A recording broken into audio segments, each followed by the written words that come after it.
Y aquí comienza Costumbres Argentinas, un programa de costumbres y cultura argentina, con la conducción de Marcela Barrientos, a través de Tinta de Escritores y Radio América.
Ve en Múnich, por ejemplo, los primeros cuadros de Kandinsky. Era un hombre tumultuoso, romántico, expresionista.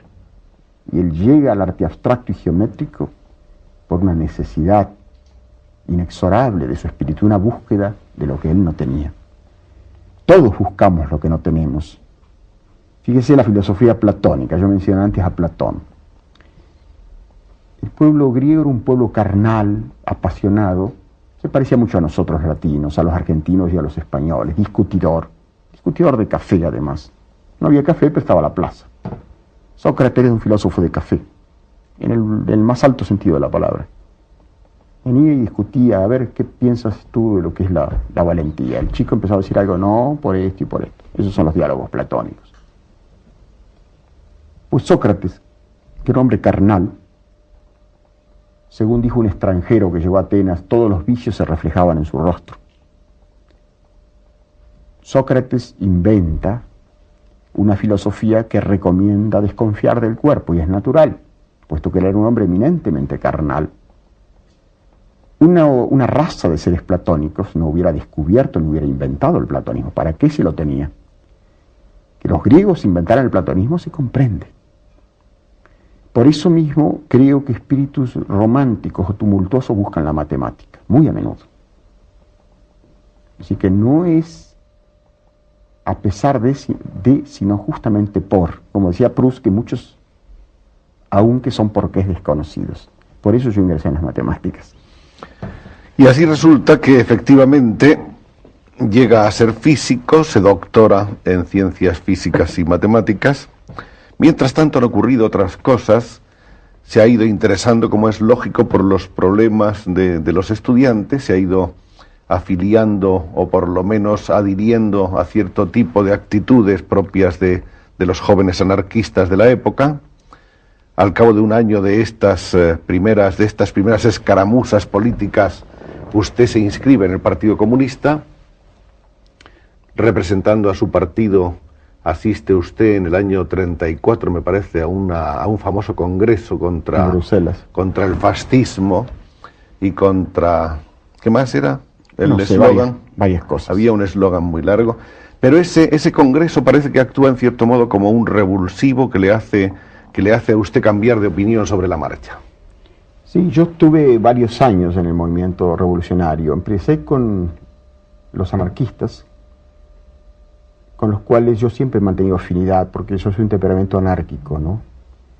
Cuando uno dice anarquistas, piensa enseguida en una persona que pone bombas. No, hay anarquistas que son incapaces de matar una mosca. Son pacifistas, los mejores. Yo siempre he mantenido simpatía por ellos. Y yo estuve muy vinculado con el movimiento anarquista, lo que significa estar muy vinculado con los españoles. Esto quizá valga la pena decirlo acá, porque en la Argentina, de inmigración, tuvo una enorme importancia en las grandes ciudades la inmigración española, que era anarcosindicalista. Yo conocí muchos españoles, viejos españoles, algunos que recuerdo con infinito cariño, porque eran verdaderos, no sé, eran hombres de una gran bondad interior y una gran entereza. Y yo tuve una enorme simpatía con ellos, hacia ellos. Después, algunos comunistas de estos que hacen el catecismo, de las que tratan de... me convencieron en la universidad, empezaron a darme obras comunistas, y yo finalmente ingresé al movimiento comunista. Nunca me gustaron los revolucionarios de salón. No creo en ellos. Yo puedo discrepar, y he discrepado con ideas de Guevara, pero ante un hombre como Guevara yo me pongo de pie. En cambio, de la misma manera, detesto las personas que hacen la revolución en América Latina desde París o Londres. Eso no me gusta nada, pero nada. Creo que el hombre, si tiene una idea, tiene que luchar por esas ideas a fondo, con toda entereza y con toda responsabilidad. Yo abandoné mi familia, tuve varios años lejos de mi familia, abandoné estudios, ingresé en el movimiento revolucionario.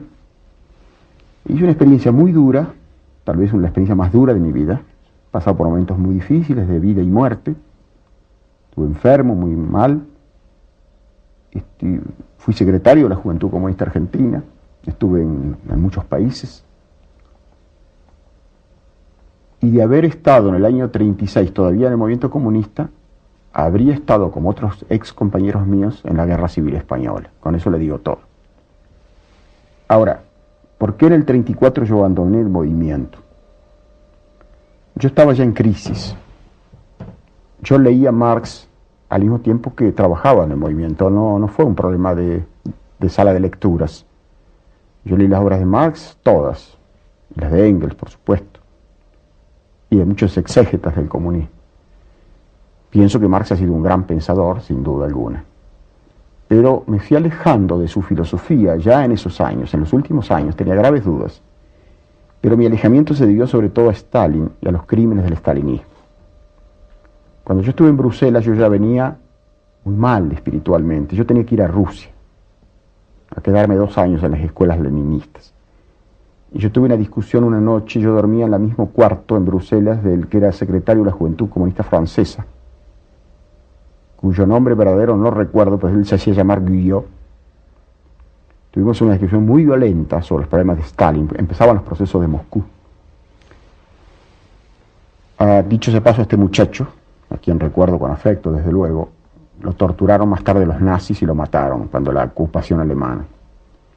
Pero con él tuve una discusión violentísima. Yo esa misma noche decidí huir. Y huí a París, no tenía documentos, tenía documentos falsos.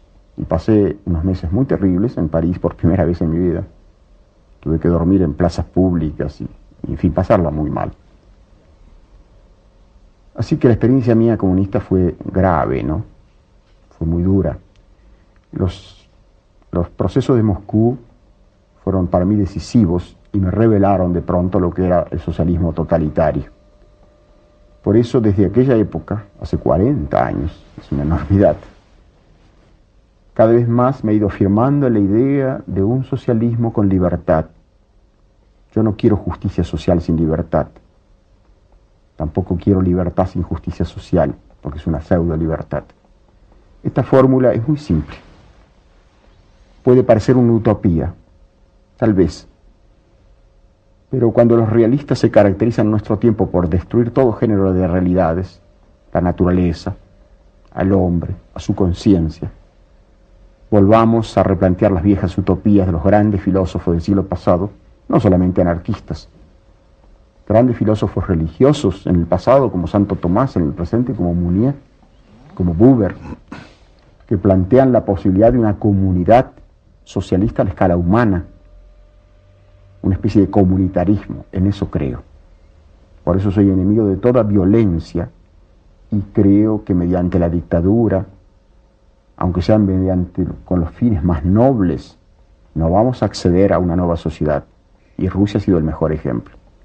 Por eso estoy hoy en contra de cualquier tentativa violenta de imponer ideas. Creo en la pluralidad y creo en la democracia. Se me dice que la democracia es un régimen podrido y putrefacto y corrompido. Pregunto, ¿qué régimen no lo es? La diferencia es que en la democracia se puede denunciar la corrupción y se puede castigar la corrupción. El presidente más fuerte del mundo, me refiero a Nixon, fue juzgado por un juez desconocido, denunciado por un periodista y tuvo que dimitir. Esto es muy admirable. En definitiva, la democracia es el único régimen que permite mantener vivos y libres a las personas que quieren mejorarla. Y esto es una cosa inapreciable. Yo no pretendo imponer mis ideas a los demás a esta altura de mi vida. Digo lo que pienso. Y lo digo con afecto hacia muchos muchachos que están haciendo hoy la experiencia que yo hice hace 40 años. Yo sé que son chicos idealistas, pero ha pasado mucha agua bajo los puentes. Ya no creemos en muchas cosas que podíamos creer hace 40 años. Ha habido los procesos de Moscú, ha habido 20 millones de muertos en Rusia. Entonces, cuidado. Esto no quiere decir que yo aplauda a los extremismos del otro lado, de ninguna manera. Esto está automáticamente dicho en las palabras anteriores mías. Quiero pluralidad, quiero diálogo y quiero que perfeccionemos la sociedad mediante la libertad y el respeto sagrado por la persona, como todas las grandes religiones han sostenido siempre, con profunda razón. Esa crisis suya, esa crisis ideológica y humana que se plantea usted en el Congreso de Bruselas y que le lleva a huir a París, le sitúa realmente con una, yo pienso, de las etapas más atormentadas de su juventud. Llegar a París desconocido, con documentos falsos, sin dinero, y tener que vivir como vivió usted ahí esa larga temporada, debió ser una experiencia tremenda. Sí, fue muy triste, pero al mismo tiempo muy hermoso por esto.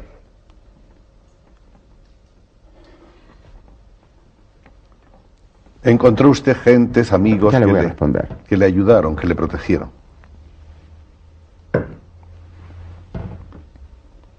Sí, fue una época muy dolorosa. Fue muy hermoso también porque en momentos así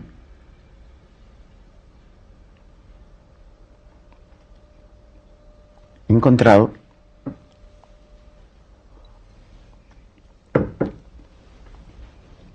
siempre gente que me ha ayudado. Por eso yo quiero tanto al pueblo. Siempre lo quise. Yo era hijo de burgués, mi padre tenía una pequeña fábrica. Siempre quise al pueblo. Creo que en el pueblo se encuentra siempre la suma generosidad. El pueblo, pueblo. No hablo de pueblo en sentido genérico. Hablo de gente humilde. En aquel tiempo me ayudó mucho un portero del École Normale Supérieure, Rue d'Ulm, que me hacía entrar por la ventana de noche para dormir en la pieza de un cuarto donde no había calefacción, claro que iba a haber. Me acuerdo que nos tapábamos, además, era una cama grande. Había, además de las mantas, nosotros hicimos frazadas con el arcaísmo español en Argentina. Había una buena cantidad de humanité, porque el portero era también un comunista un poco heterodoxo, herético, pero en fin. Era analfabeto, pobre, no era un alsaciano, Lerman. Casi analfabeto, no digo analfabeto, lo digo en el sentido general, cuando uno dice un hombre que no era de letrado, ¿no? Era un hombre muy simple, de pueblo. Y recuerdo esa cama porque cada vez que uno se daba vuelta se sentía el ruido de los diarios, ¿no? Es un ruido muy especial, pero siempre recuerdo con mucho amor a este hombre que me recogió, por decirlo así, en un momento muy triste. Era un invierno muy duro, del fines del 34 y comienzo del 35, en pleno enero de París, ¿no? Sí, fue un momento muy triste, pero como dije antes, en esos momentos uno comprende más a la raza humana. Como dice Pascal, palabras más o menos, el hombre es un gusano y es un héroe. El hombre es una porquería y es una hermosura. El hombre es un ser dual y trágicamente dual. Es la suma de las imperfecciones y la suma de las perfecciones. Por eso por eso yo no estoy muy de acuerdo. Cuando me hablan, la otra vez me preguntaron en un reportaje si yo consideraba que Beckett era un gran escritor. Digo, sí, es muy admirable, pero grande. La grandeza implica la totalidad. Y Beckett ve la vida un poco como un hombre en un tacho de basura, y eso no es cierto. La vida es otra cosa, es eso, pero además es otra cosa. La vida es un tacho de basura, pero es un hombre capaz de heroísmo, capaz de sacrificarse por los demás. Ha habido actos infinitos de heroísmo en las guerras, en los naufragios, en las revoluciones. Ha habido individuos desinteresados que han hecho cosas muy grandes. No seamos injustos con la raza humana a la que todos pertenecemos, por otro lado, incluyendo a Beckett. Beckett mismo ha hecho obras hermosas. No es un tacho de basura. Por eso respondí, no sé si Beckett es un gran escritor. Es un escritor muy admirable, pero grande en el sentido que es un Cervantes, Shakespeare, que ven todos los costados de la raza humana. No. No nos precipitemos, esa clase de grandeza no la tiene. Entonces, volviendo a esto que usted me decía, estas largas y duras y profundísimas experiencias que yo tuve, fueron muy útiles, y uno llega después al final de su vida a la conclusión de que todo es útil, sobre todo para un escritor. Yo creo que el sufrimiento es más didáctico que la felicidad. Sufrir enseña mucho. Enseña también a comprender y a ser compasivo con los otros. Y un escritor que no es capaz de tener piedad por sus criaturas, yo no creo mucho.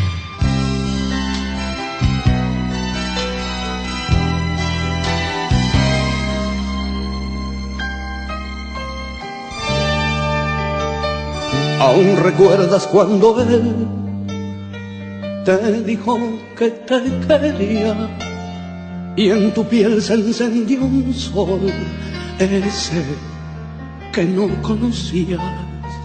Te entregaste por amor y fuiste marcada a fuego.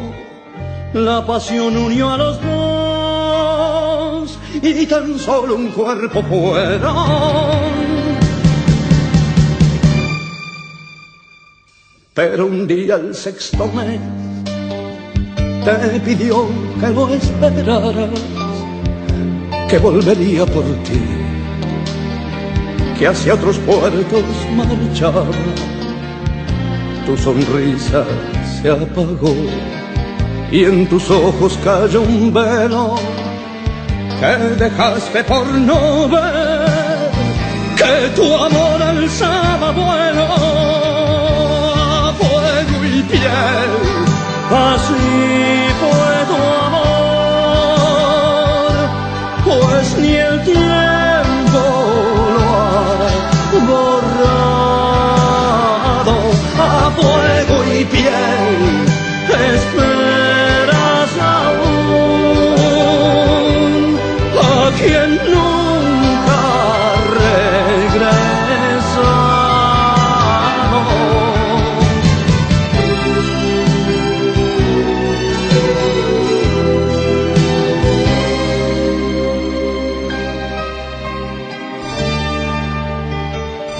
De la jaula de tus manos muchos sueños escaparon, tus ojos no lloran más, pues de hacerlo se cansaron, tanto lo hiciste saber. Al llegar el mes noveno, cuando tu vientre dio a luz y tomó vida un recuerdo, con pan de la soledad, esa vida fue creciendo y te duele comprobar que a él se va pareciendo y al mirarlo te entristeces, pues piensas con ironía cómo le creíste a aquel que juró que volvería. Fuego y piel, así fue tu amor, pues ni el tiempo lo ha borrado. A fuego y piel esperas aún a quien nunca ha regresado. A fuego y piel, así fue tu amor, pues ni el tiempo lo ha borrado. A fuego y piel esperas. Las historietas son un medio expresivo de reciente creación, así como el cine, apenas cuentan con poco más de un siglo de vida. Sin embargo, en ese corto periodo de tiempo, la producción dentro de este género se ha vuelto inesperadamente frondosa, ofreciendo una cantidad interminable de personajes, situaciones, propuestas creativas y puntos de vista. Es por eso que hoy hablamos de uno de los personajes de historietas más icónicos. Esta es la historia de Mafalda. ¿Qué latinoamericano puede jactarse de no conocer a esta simpática cascarrabias en miniatura? Mafalda, concebida y desarrollada por el humorista gráfico Quino, es un personaje de tira de prensa argentina. Desde 1964 hasta 1973, Mafalda representó una fuerte crítica hacia el mundo de los adultos. Su propio autor la definió como un espejo de la clase media latinoamericana y de la juventud progresista, permanentemente preocupada por la humanidad y la paz mundial. Esta simpática niña de cabello abundante, junto con su familia y amigos, ha cautivado a generaciones a lo largo y ancho del planeta. Desde su primera aparición, su popularidad no ha parado de crecer, llegando a ser publicada en más de 100 países y traducida a más de 30 idiomas.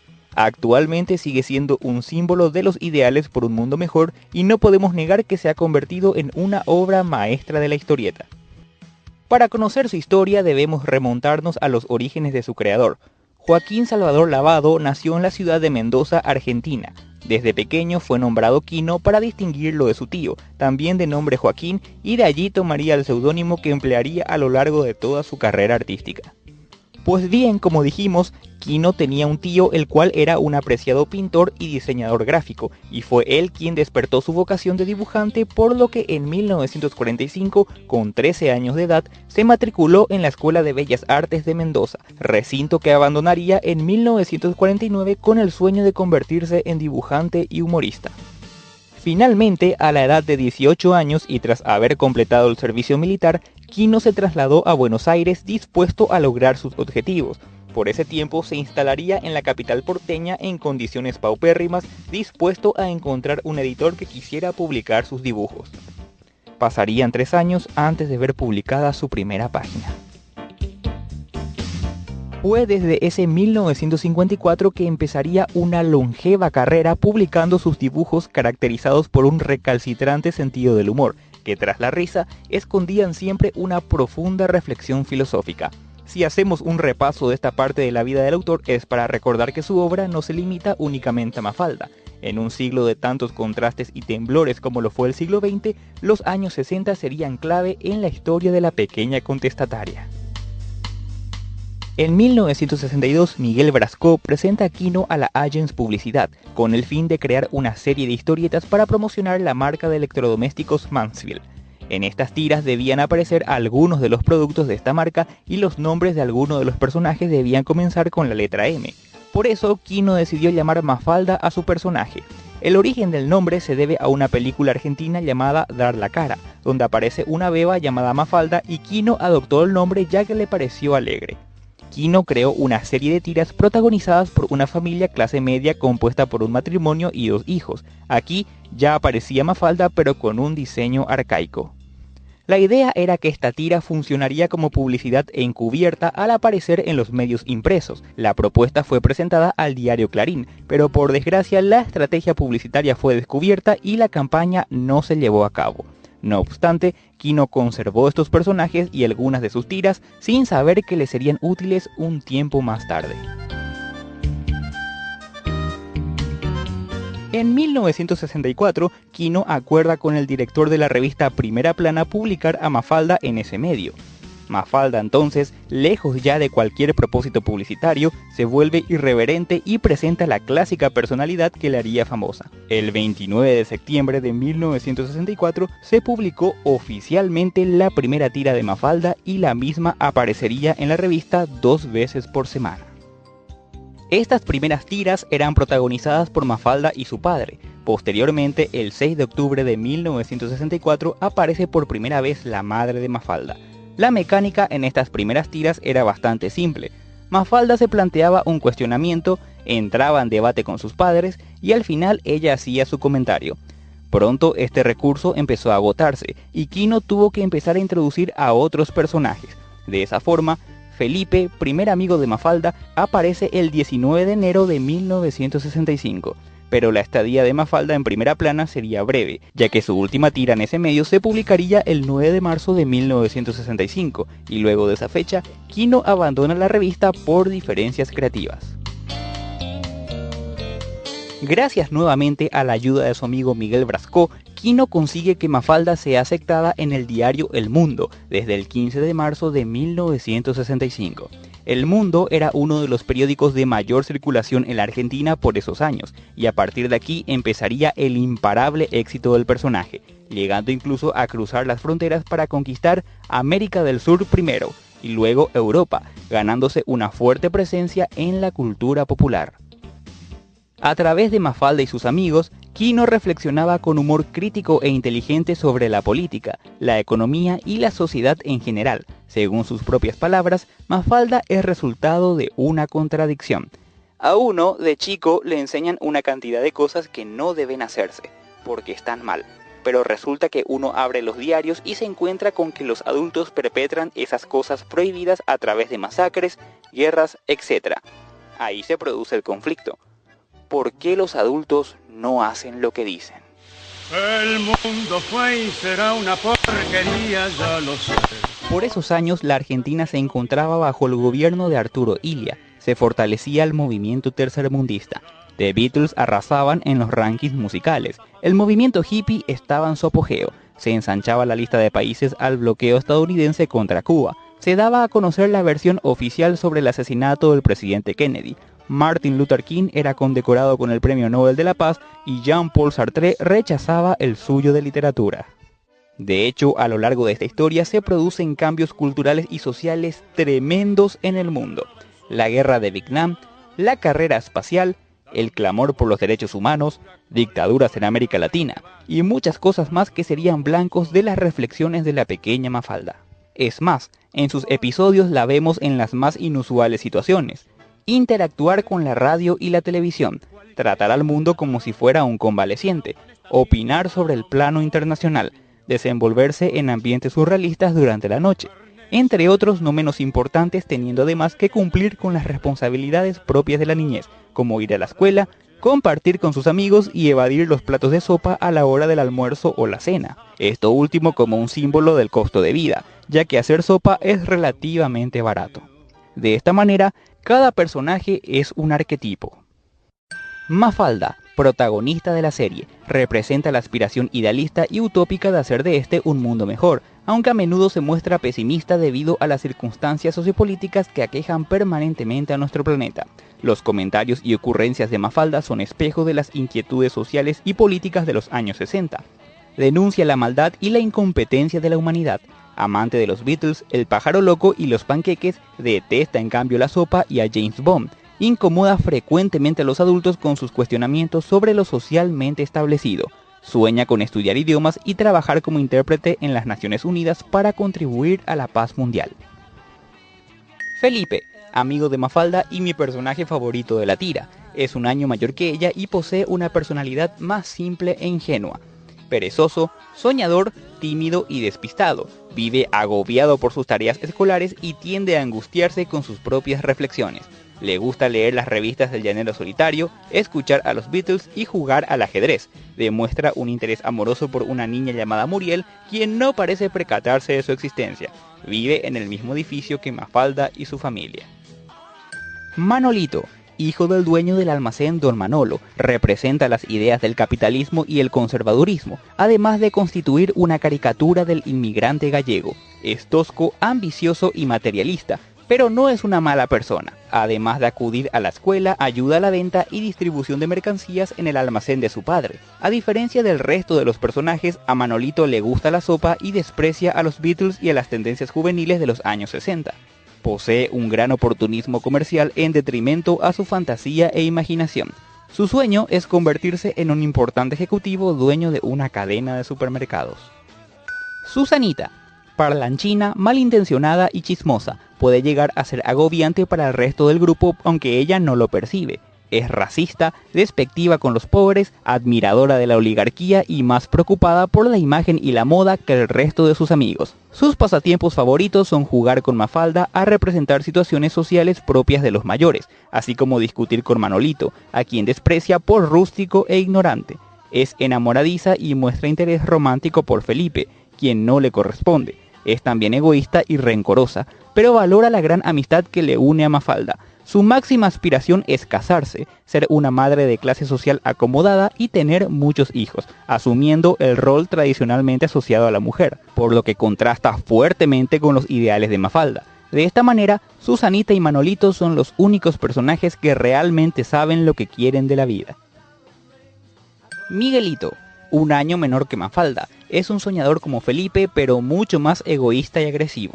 Acostumbra a hacerse preguntas complejas y absurdas sobre la realidad que al final de cuentas carecen de importancia. Es también más inocente que el resto de la pandilla. Por otro lado, es un enfervorizado defensor de Benito Mussolini, entusiasmo que le fue inculcado por su abuelo fascista. Es directo y sincero con las personas, pudiendo llegar a parecer cruel en ocasiones, pero también sabe recibir críticas. Guille es el hermano pequeño de Mafalda y el único personaje que crece físicamente a lo largo de la tira. Es el típico representante de la edad de la inocencia para quien descubrir el mundo es una aventura cada día, por lo que protagoniza travesuras propias de los niños de su edad. Demuestra un fuerte interés precoz ante las fotografías de Brigitte Bardot. Tiende a ser irreverente y junto a Manolito es el único personaje al que le gusta la sopa. Libertad, último personaje en unirse a la pandilla. Es muy baja de estatura, lo cual es un cómico guiño político ya que es motivo de comentarios recurrentes de los demás personajes. Posee un espíritu revolucionario y proyecta abiertamente ideas políticas en contra del sistema establecido. Es el único personaje más liberal que Mafalda, contrastando fuertemente con Manolito y Susanita. También es el personaje que más conversa con Mafalda sobre temas sociopolíticos, y ambas parecen concordar ideológicamente, aunque Mafalda tiende a ser más pragmática.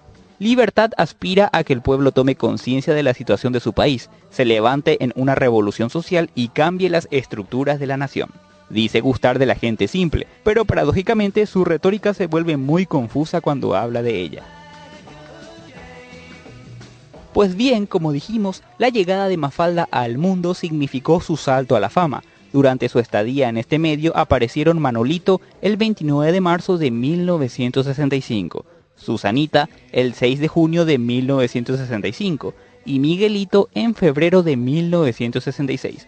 Para finales de 1966 la tira ya se publicaba en varios periódicos del interior de la Argentina y para Navidad de ese año se publicó el primer álbum recopilatorio de Mafalda, que se agotó en nada menos que 2 días. Pero estos años no serían nada fáciles para el autor, llegando a convertirse en una labor desgastante. Según sus propias declaraciones, a Quino siempre le ha costado hacer los dibujos iguales, llegando incluso a calcarlos en ocasiones. Además, le costaba mucho no repetirse. Ciertamente, Quino nunca se imaginó que iba a durar tanto tiempo con Mafalda. En medio de este momento de gloria, Mafalda se entera que va a tener un hermanito en agosto de 1967. Por desgracia, el diario El Mundo, tras una serie de eventos políticos desfavorables, se vio obligado a retirarse, por lo que no se volvió a saber de Mafalda durante 5 meses. Quino aprovecharía este momento de incertidumbre para concretar el nacimiento de Guille el 21 de marzo de 1968, cuando la tira no se publicaba.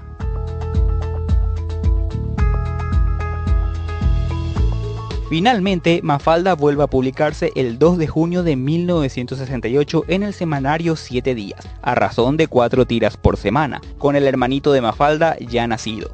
Ese año se empieza también a publicar en Italia, y en 1969 se publica el primer álbum por primera vez en el ámbito internacional, nuevamente en Italia, con prólogo de Umberto Eco, quien ha reconocido amar muchísimo al personaje y considerarlo imprescindible para comprender a la Argentina. Mafalda no es solo un personaje de historietas. Para comprenderla conviene trazar un paralelo con otro gran personaje a cuya influencia no es ajena, Charlie Brown. Charlie Brown es norteamericano, Mafalda sudamericana. Charlie Brown pertenece a un país próspero, a una sociedad opulenta en la que trata desesperadamente de integrarse, mendigando solidaridad y felicidad. Mafalda pertenece a un país denso de contrastes sociales, que a pesar de todo querría integrarla y hacerla feliz, pero ella se niega y rechaza todas las ofertas. Charlie Brown vive en un universo infantil propio, del cual están rigurosamente excluidos los adultos. Mafalda vive en un continuo diálogo con el mundo adulto, mundo al cual no estima, no respeta, hostiliza, humilla y rechaza. Charlie Brown ha leído evidentemente a los revisionistas freudianos y anda en busca de una armonía perdida. Mafalda, con toda probabilidad, habrá leído al Che. El 15 de febrero de 1970 aparece Libertad, último personaje en formar parte del clan. Pero a pesar del éxito y la fama internacional, aquello no impediría que Quino tomara una decisión para muchos desconcertante: no dibujar más tiras de Mafalda, por lo que el 25 de junio de 1973 se publica la última tira del personaje. Me costaba mucho no repetirme, sufría con cada entrega. Cuando uno tapa el último cuadrito de una historieta y ya sabe cuál va a ser el final, es porque la cosa no va. Y por respeto a los lectores y a mis personajes y por mi manera de sentir el trabajo, decidí no hacerla más y seguir con el humor que nunca dejé de hacer. A diferencia de otros colegas suyos que han hecho perdurar las tiras apoyándose en un equipo de guionistas y dibujantes, Quino se resistió a perder el contacto personal con su creación. Jamás quiso adoptar esa modalidad de trabajo por considerarla no adecuada a su estilo. De esa forma, Quino vuelve a concentrarse en sus páginas de humor a las que siempre se ha dedicado. No obstante, Quino ha vuelto a dibujar a Mafalda y sus amigos en ocasiones, destacándose su colaboración en campañas de defensa de la niñez y a favor de la educación y de la democracia. Sin embargo, el interés por Mafalda seguiría vigente. Sus libros continuarían reimprimiéndose, sería elegida para acompañar diversas campañas sociales, viajaría en la imaginación colectiva de infinidad de naciones que son muy diferentes entre ellas culturalmente, y se volvería familiar ante generaciones que no la vieron nacer ni tampoco vivieron el contexto en el que se desarrolla. En 1984, Quino es invitado para integrar el jurado del Festival de Cine Latinoamericano de La Habana, Cuba, donde conoce al director de cine de animación Juan Padrón, hecho importante porque en ese momento son llevados a formato animado varias de sus ideas. Y en 1993 la empresa española DG Producciones S.A., en coproducción con Televisiones Españolas, produce 104 episodios de Mafalda en dibujos animados de 1 minuto de duración cada uno, dirigidos por Juan Padrón en Cuba. También se harían otras adaptaciones del personaje a formato animado, pero Quino nunca aceptaría una adaptación al cine. Así también la popularidad de Mafalda y su carácter contestatario han llevado a que con frecuencia el público se adueñe de los personajes de la historieta, recurriendo a ellos para comunicar sus propias ideas. Así, se han utilizado con fines pedagógicos, políticos y de denuncia social, originales hechas por Quino y variantes realizadas anónimamente.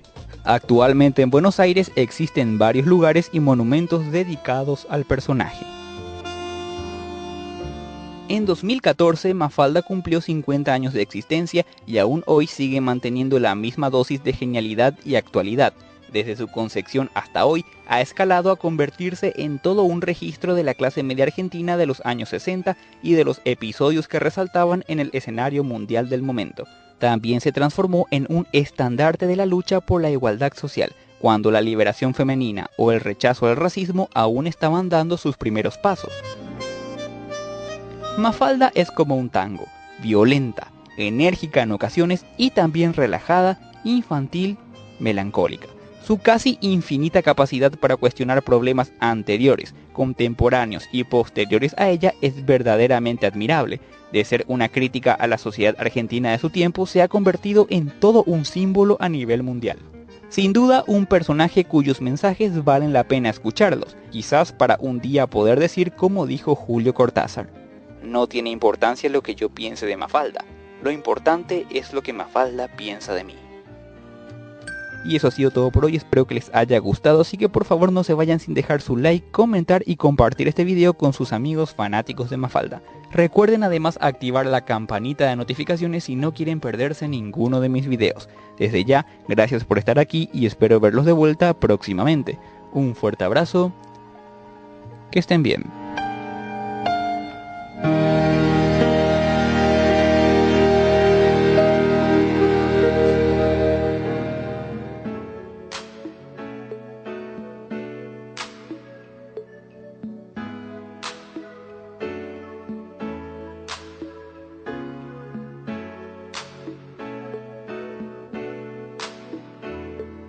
Nace una flor, todos los días sale el sol. De vez en cuando escuchas aquella voz, como de pan, gustosa de cantar, en los aleros de la mente con las chicharras. Pero a la vez existe un transformador que te consume lo mejor que tenés. Te tira atrás, te pide más y más, y llega un punto en que no querés.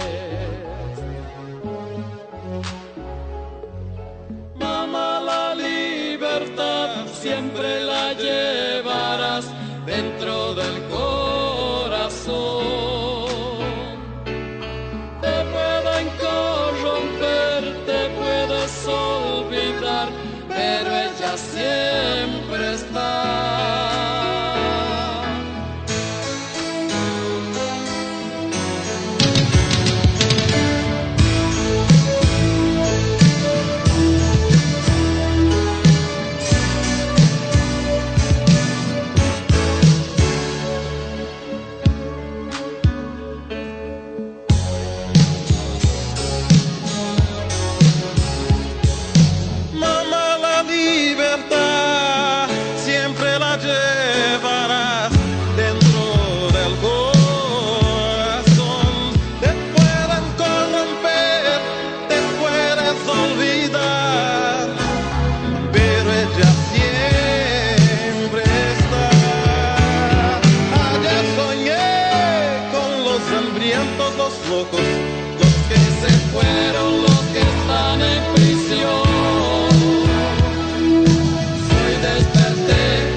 obrigado.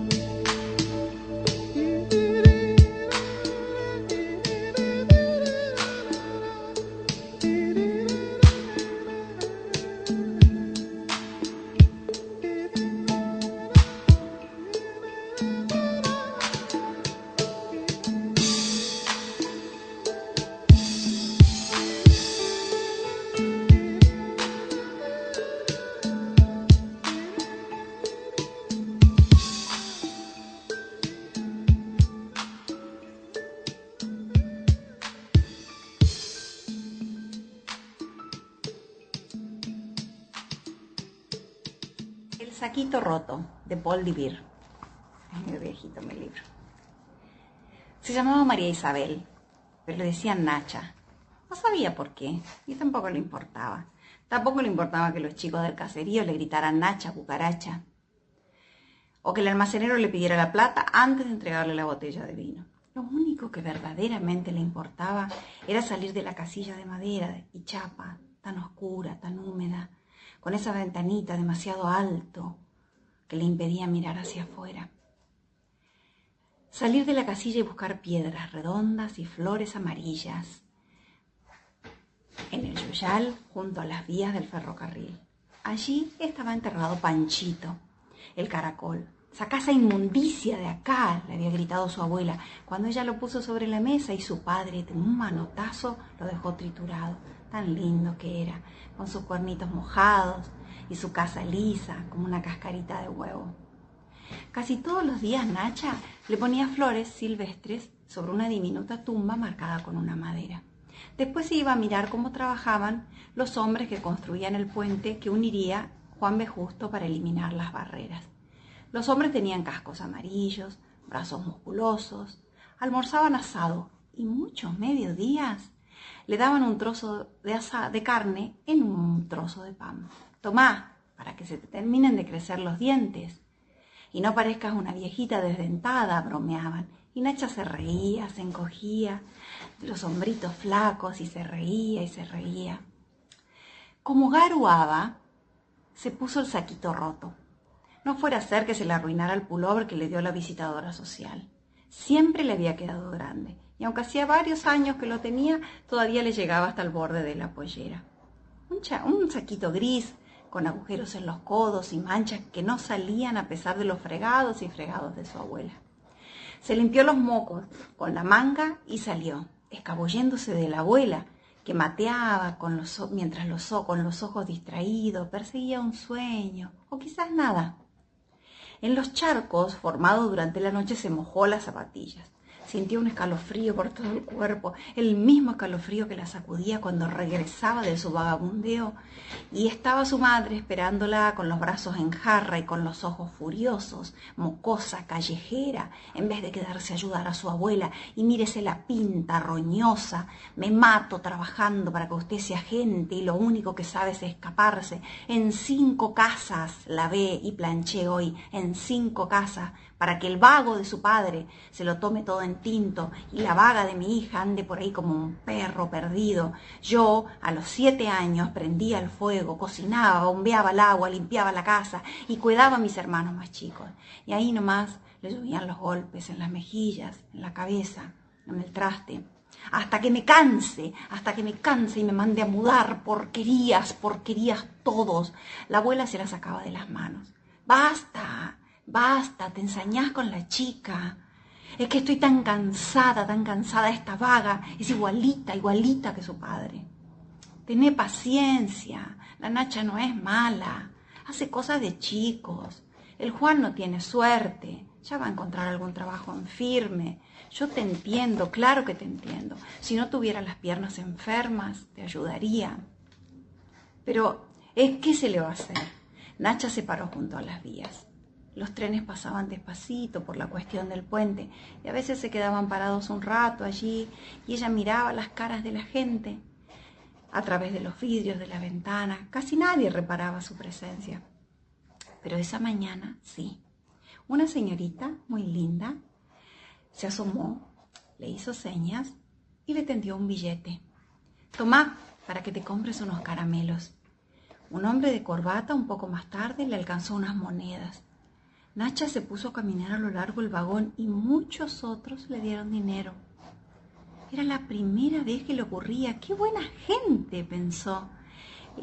Cuando el tren echó a andar y se perdió a lo lejos, Nacha se reía, saltaba en 2 pies, en un pie, daba vueltas como una marioneta.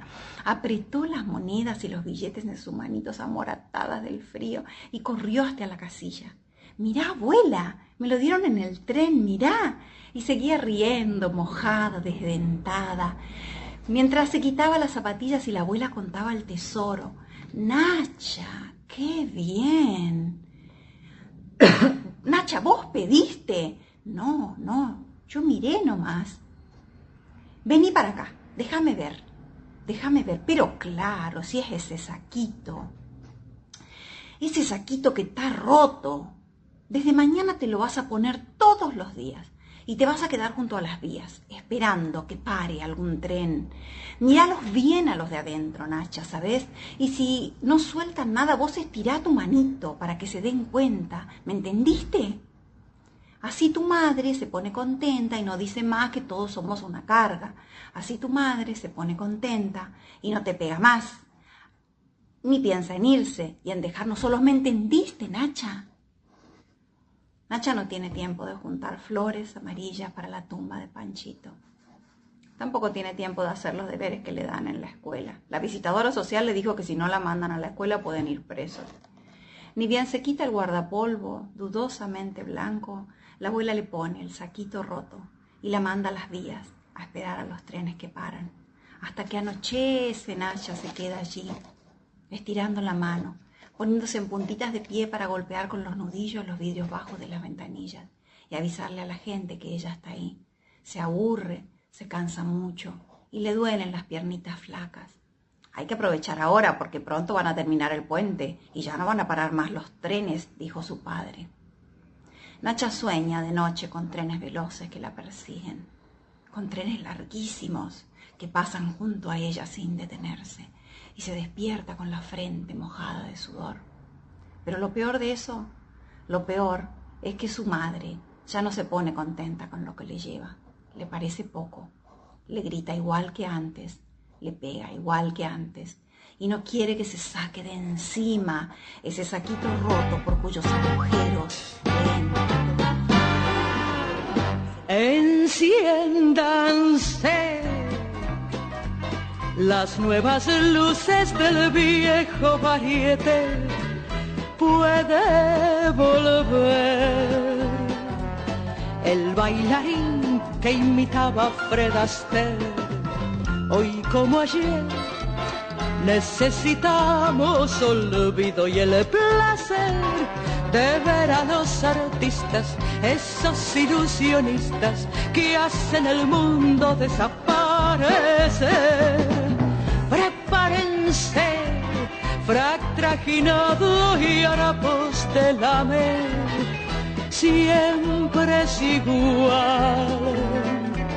Cartón pintado y un fondo musical, disimular el espectáculo debe continuar.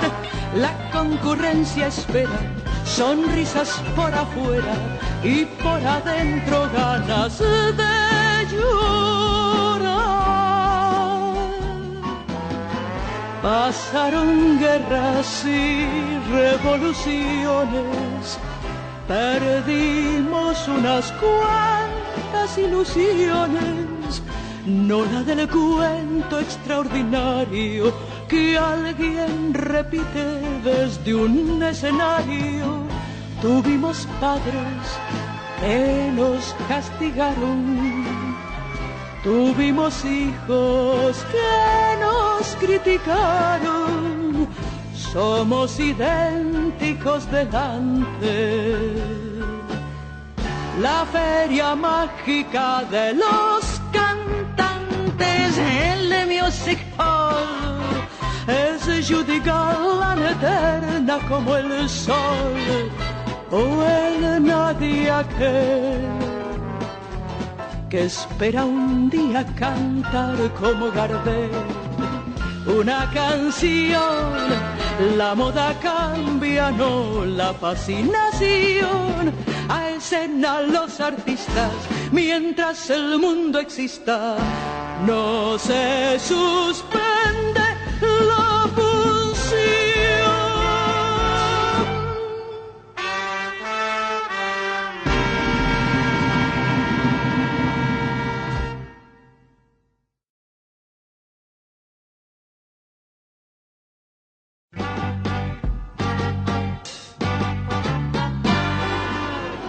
Enciéndanse las nuevas luces del viejo variete, puede volver el bailarín que imitaba a Fred Astaire.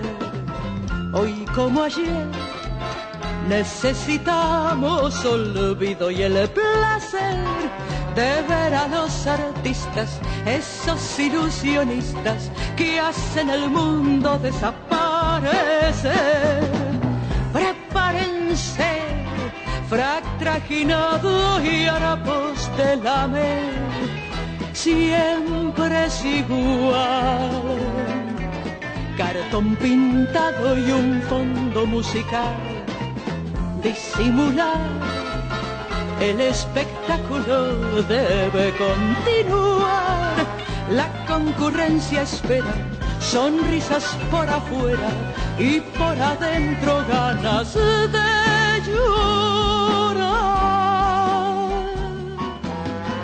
Pasaron guerras y revoluciones, perdimos unas cuantas ilusiones, no la del cuento extraordinario que alguien repite desde un escenario.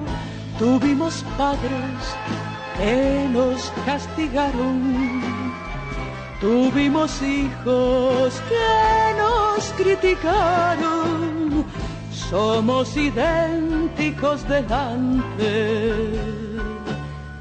La feria mágica de los cantantes, el Music Hall, es Judy Garland eterna como el sol, o el nadie aquel que espera un día cantar como Gardel una canción. La moda cambia, no la fascinación. Alcen a los artistas mientras el mundo exista. No se suspende la función.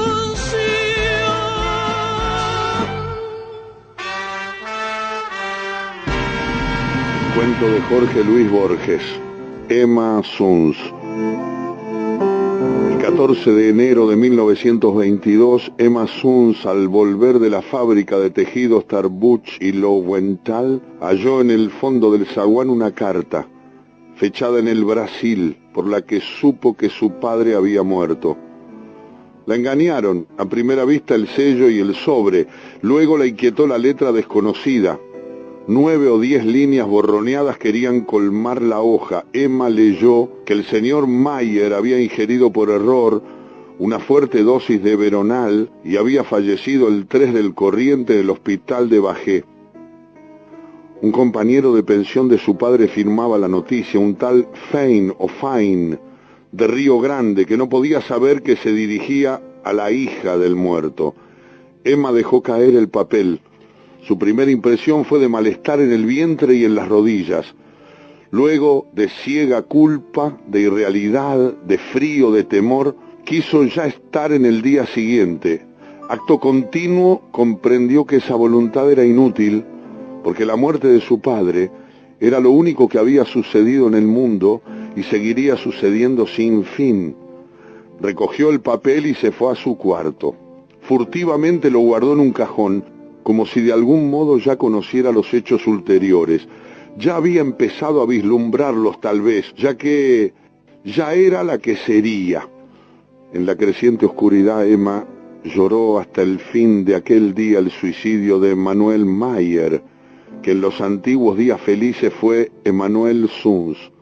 recordó veraneos en una chacra cerca de Gualeguay, trató de recordar a su madre, recordó la casita de Lanús que les remataron, recordó los amarillos losanges de una ventana, recordó el auto de prisión, el oprobio, recordó los anónimos con el sueldo sobre el desfalco del cajero, recordó, pero eso jamás lo olvidaba, que su padre la última noche le había jurado que el ladrón era Lowenthal, Aarón Lowenthal, antes gerente de la fábrica y ahora uno de los dueños. Emma, desde 1916, guardaba el secreto. A nadie se lo había revelado, ni siquiera a su mejor amiga, Elsa Urstein. Quizá rehuía la profana incredulidad.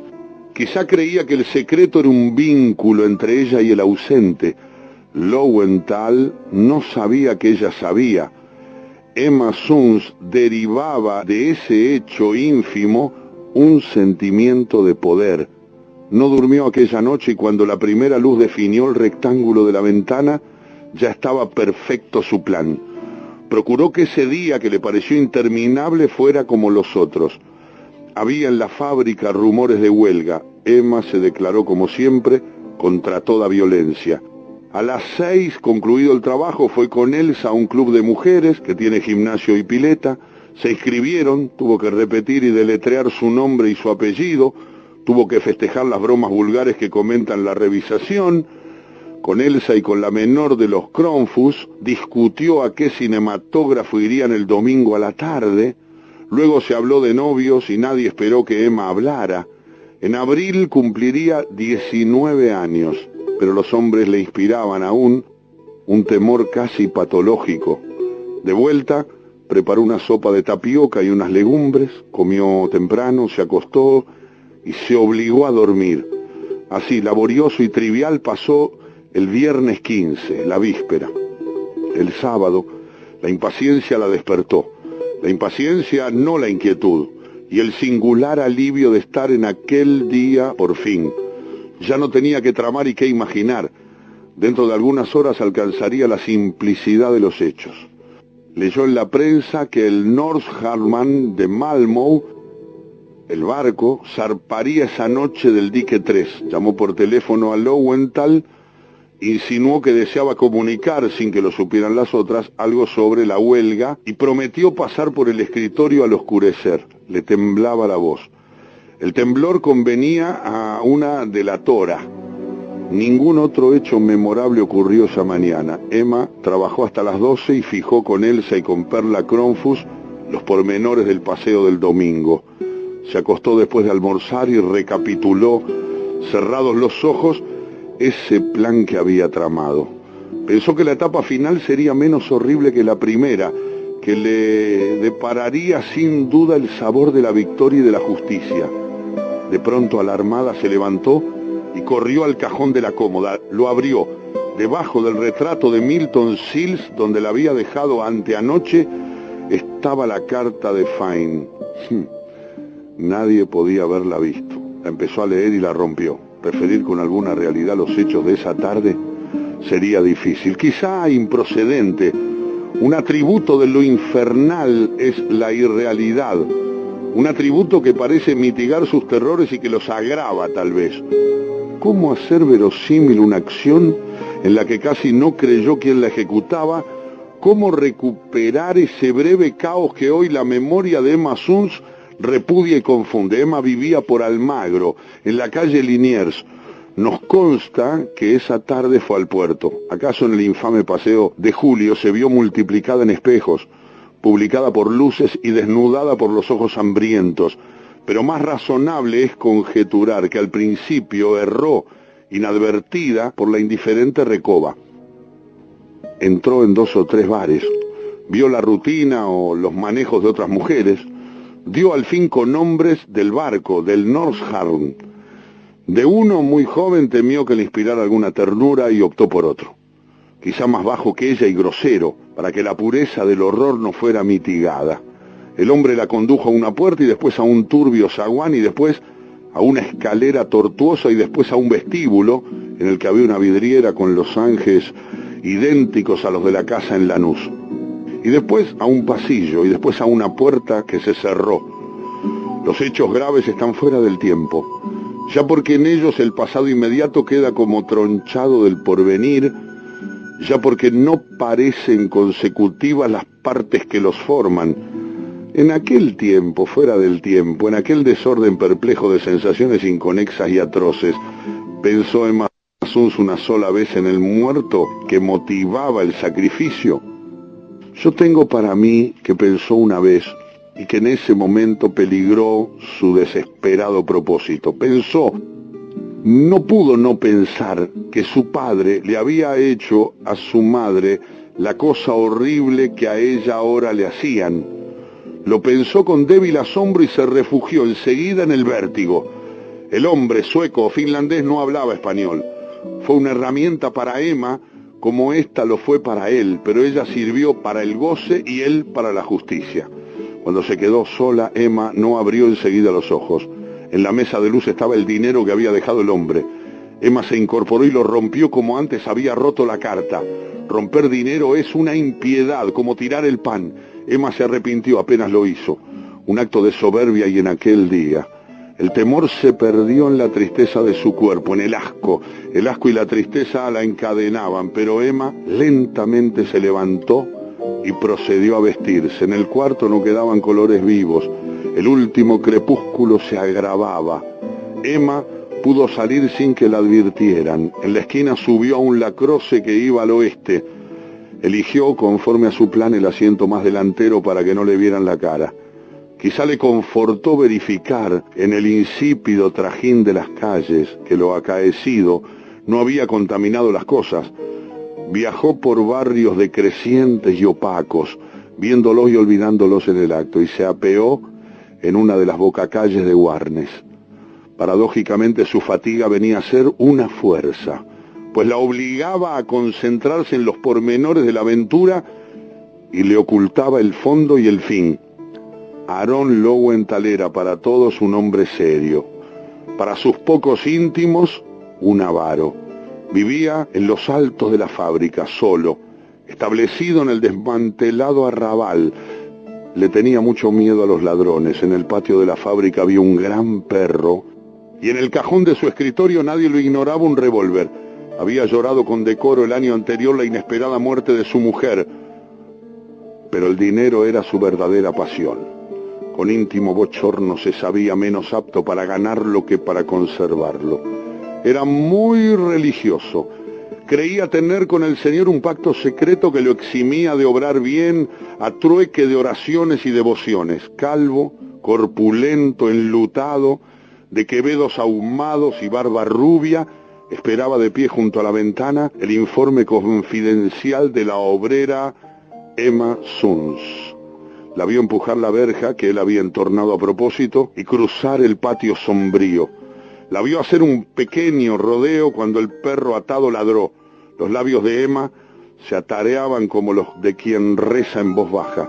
Cansados repetían la sentencia que el señor Lowenthal oiría antes de morir. Las cosas no ocurrieron como había previsto Emma Suns. Desde la madrugada anterior ella se había soñado muchas veces dirigiendo el firme revólver, forzando al miserable a confesar la miserable culpa y exponiendo la intrépida estratagema que permitiría a la justicia de Dios triunfar de la justicia humana. No por temor, sino por ser un instrumento de la justicia. Ella no quería ser castigada. Luego, un solo balazo en mitad del pecho rubricaría la suerte de Lowenthal. Pero las cosas no ocurrieron así.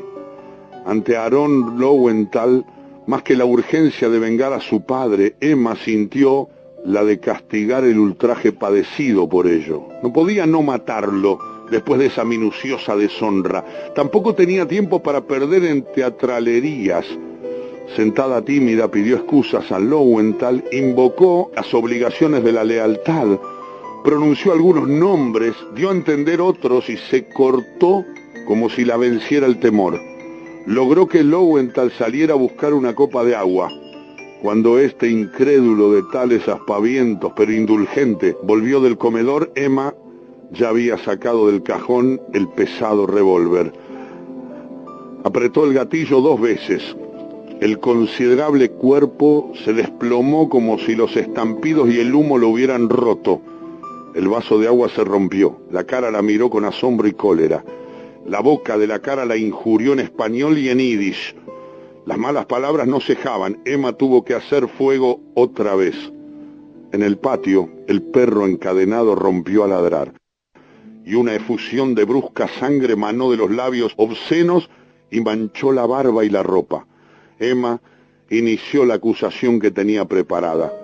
He vengado a mi padre y no me podrán castigar. Pero no la acabó, porque el señor Lowenthal ya había muerto.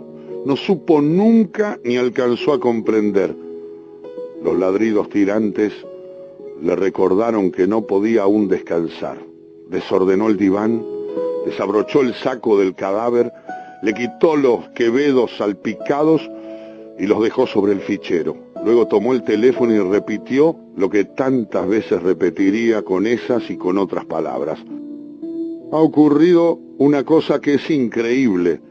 El señor Lowenthal me hizo venir con el pretexto de la huelga. Abusó de mí. Lo maté. La historia era increíble, en efecto, pero se impuso a todos, porque sustancialmente era cierta. Verdadero era el tono de Emma Sunz, verdadero el pudor, verdadero el odio, verdadero también era el ultraje que había padecido. Solo eran falsas las circunstancias, la hora y 1 o 2 nombres propios.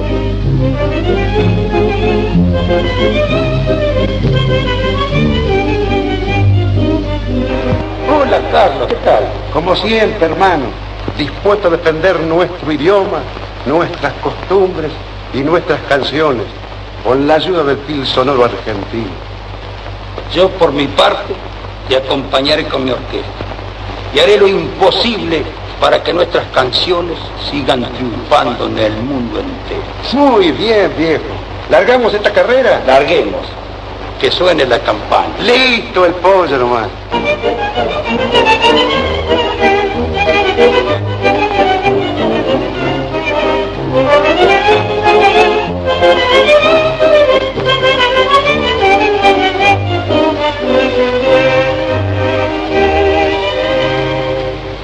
Tú eres la vida dulce, llena de encantos y lucidez. Tú me sostienes y me conduces hacia la cumbre de tu altivez. Tú eres constancia, yo soy paciencia. Tú eres ternura, yo soy piedad. Tú representas la independencia, yo simbolizo la libertad.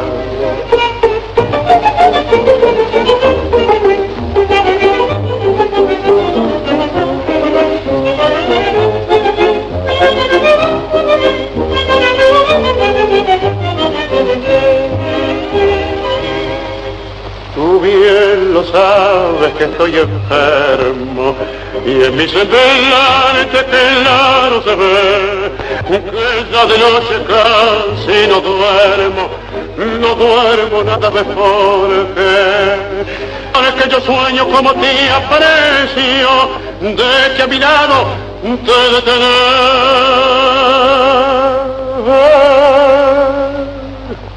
Son sueños malos, torpes y necios, pero mi vida, ¿qué voy a hacer?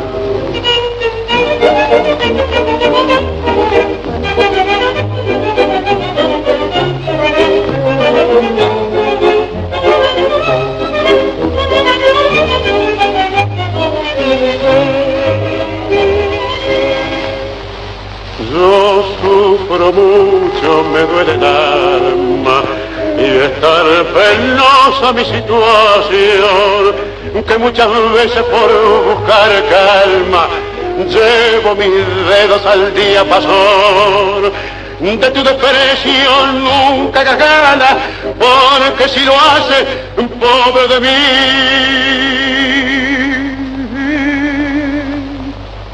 Quéreme siempre, no seas tan mala, vamos ingrata, no seas así.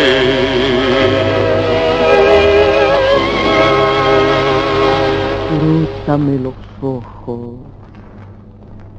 sorpréndeme la boca, sujeta entre tus manos esta cabeza loca, dame a beber veneno, el malvado veneno que te moja los labios a pesar de ser bueno.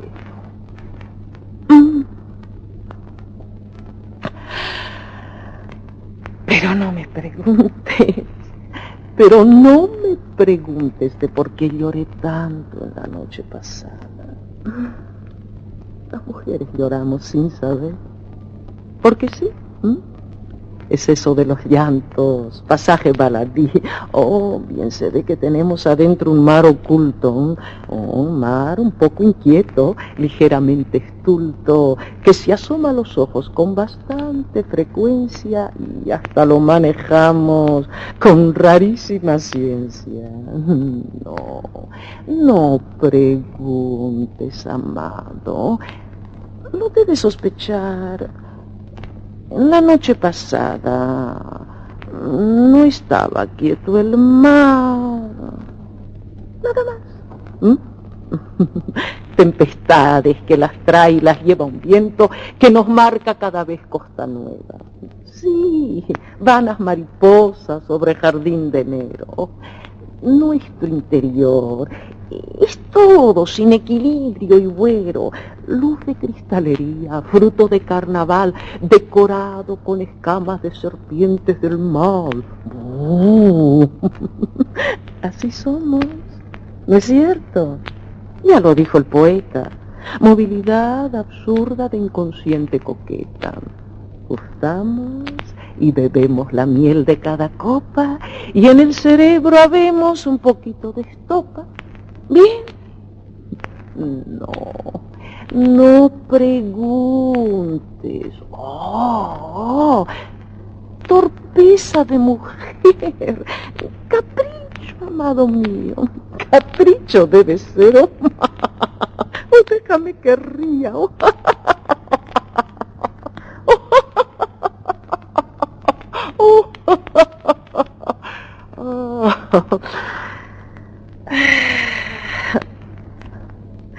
¿No ves qué tarde hermosa? Espínate las manos y córtame esa rosa. El texto es una crónica bastante cronopiesca de un concierto que le escuché a Louis Armstrong en París el 9 de noviembre de 1952 y se llama Louis, enormísimo cronopio.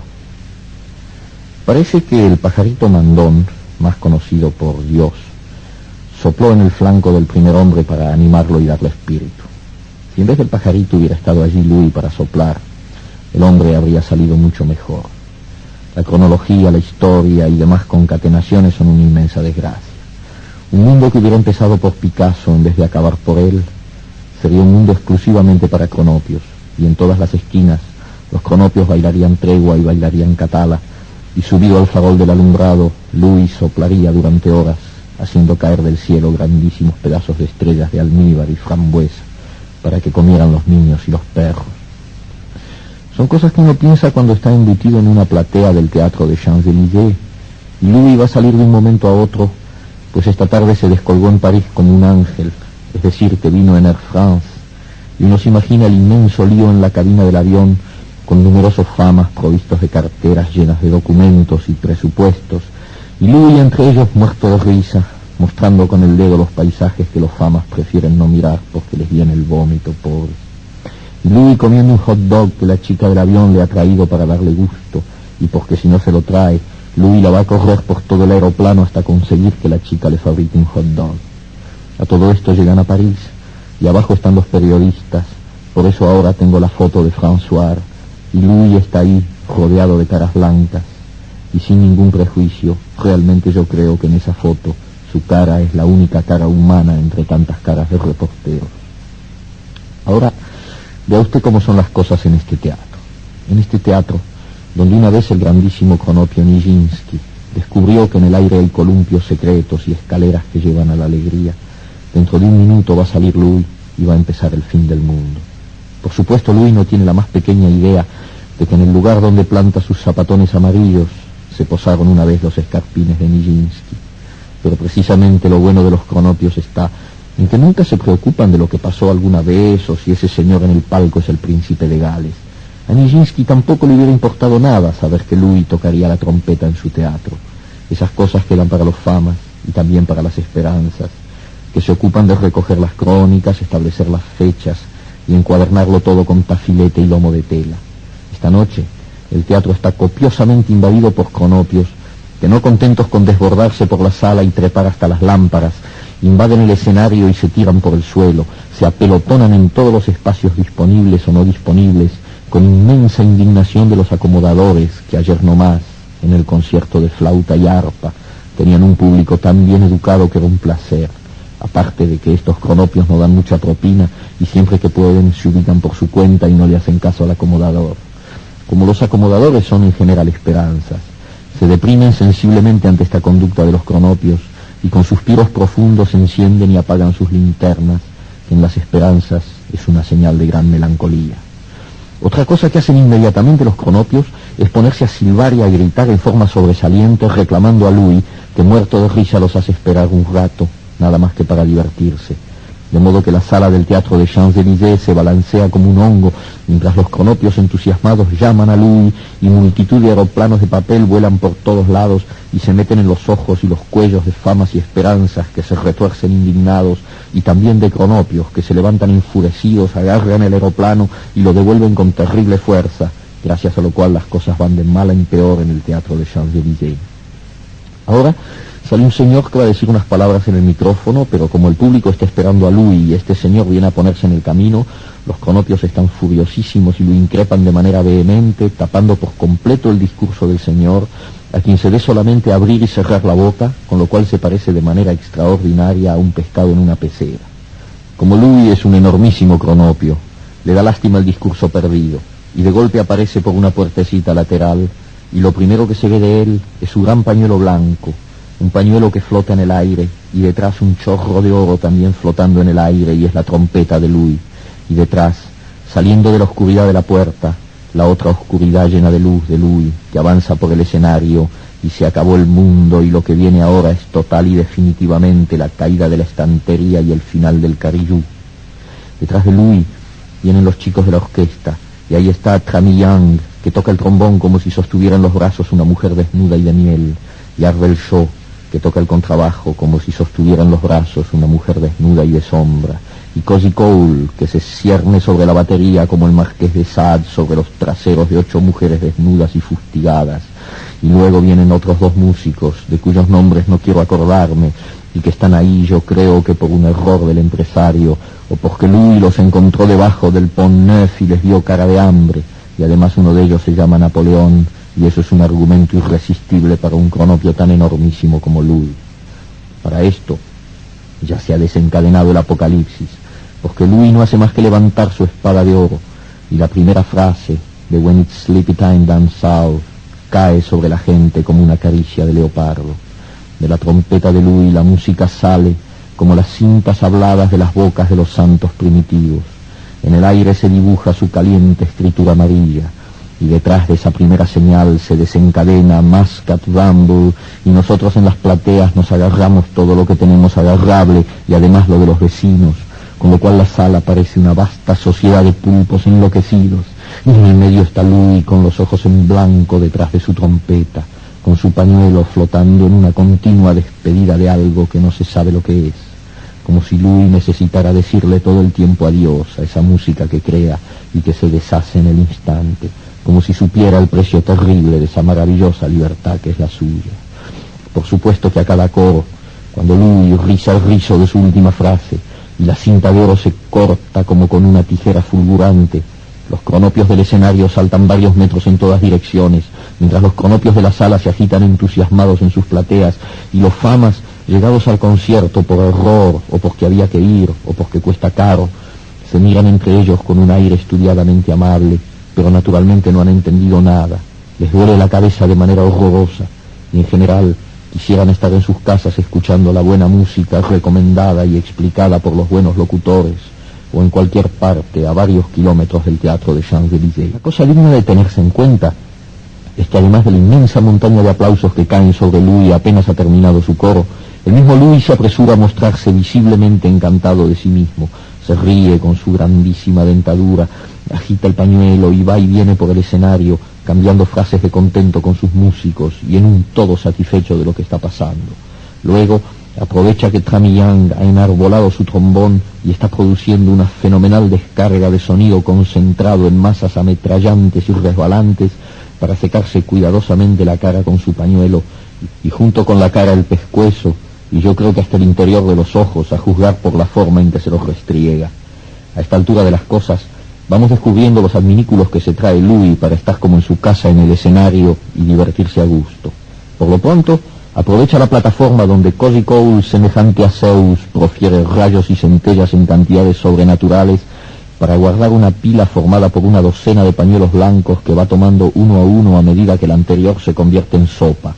Pero naturalmente todo ese sudor sale de alguna parte y a los pocos minutos Louis siente que se está deshidratando, de modo que aprovecha de un terrible cuerpo a cuerpo amoroso de Ardel Shaw con su dama morena para sacar de la plataforma de Zeus un extraordinario y misterioso vaso rojo, angosto y altísimo, que parece un cubillete de dados o el recipiente del Santo Grial, y beber de él un líquido que provoca las más variadas dudas e hipótesis por parte de los cronopios asistentes, ya que no faltan quienes sostienen que Louis bebe leche. En tanto otros rugen de indignación ante esa teoría y declaran que en un vaso semejante no puede haber otra cosa que sangre de toro o vino de Creta, que viene a ser la misma cosa con diferente nombre. A todo esto, Louis ha escondido el vaso, tiene un pañuelo fresco en la mano, y entonces le vienen ganas de cantar y canta, pero cuando Louis canta, el orden establecido de las cosas se detiene, no por ninguna razón explicable, sino solamente porque tiene que detenerse mientras Louis canta, y de esa boca que antes inscribía las banderolas de oro, crece ahora un mugido de ciervo enamorado, un reclamo de antílope contra las estrellas, un murmullo de abejorros en la siesta de las plantaciones. Perdido en la inmensa bóveda de su canto, yo cierro los ojos, y con la voz de este Louis de hoy me vienen todas sus otras voces desde el tiempo. Su voz, desde viejos discos perdidos para siempre, su voz cantando When Your Lover Has Gone, cantando Confessing, cantando Thankful, cantando Dusky Stevedore. Y aunque no soy más que un movimiento confuso dentro del pandemonio perfectísimo de la sala colgada como un globo de cristal de la voz de Louis, me vuelvo a mí mismo por un segundo y pienso en el año 30, cuando conocí a Louis en un primer disco, en el año 35, cuando compré mi primer Louis, el Mahogany Holston de Polydor, y abro los ojos, y él está ahí en un escenario de París, y abro los ojos y él está ahí, después de 22 años de amor sudamericano, él está ahí, después de 22 años está ahí cantando, riendo con toda su cara de niño irreformable, Louis Cronopio, Louis enormísimo Cronopio, Louis, alegría de los hombres que te merecen. Ahora Louis acaba de descubrir que su amigo Hugues Panassier está en la platea, y naturalmente eso le produce una alegría enorme, por lo cual corre al micrófono y le dedica su música, y entre él y Tramillang se arma un contrapunto de trombón y trompeta que es como para arrancarse la camisa a tiras y lanzarla una a una o todas juntas por el aire. Tramillang arremete como un bisonte, con unos rebotes y unas caídas que te ladean las orejas, pero ahora Louis se le cuela por los huecos, y uno empieza a no escuchar más que su trompeta. Uno empieza a darse cuenta una vez más que cuando Louis sopla, cada sapo a su pozo y ahí te quiero ver. Después es la reconciliación. Tram y Louis crecen juntos como dos álamos y rajan de arriba abajo el aire con una cuchillada final que nos deja a todos dulcemente estúpidos. El concierto ha concluido. Ya Louis estará cambiando de camisa y pensando en el hamburger que le van a preparar en el hotel y en la ducha que se va a dar. Pero la sala continúa llena de cronopios perdidos en su sueño, montones de cronopios que buscan lentamente y sin ganas la salida, cada uno con su sueño que continúa, y en el centro del sueño de cada uno, Louis pequeñito, soplando y cantando.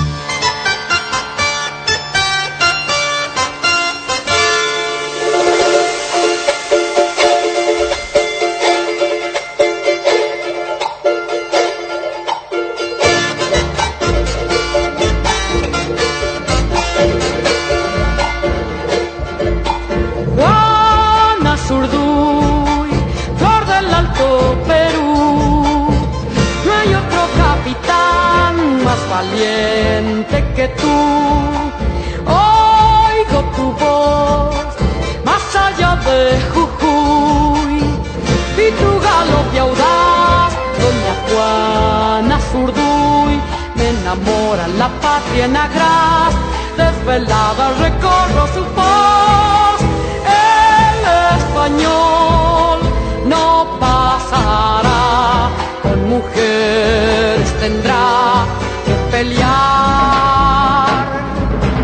Juana Zurduy, flor del Alto Perú, no hay otro capitán más valiente que tú.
Que la revolución viene oliendo a jazmín, tierra del sol, en el Alto Perú, el eco nombra a Tupac, a Marú, tierra en armas que se hace mujer, amazona de la libertad, quiero formar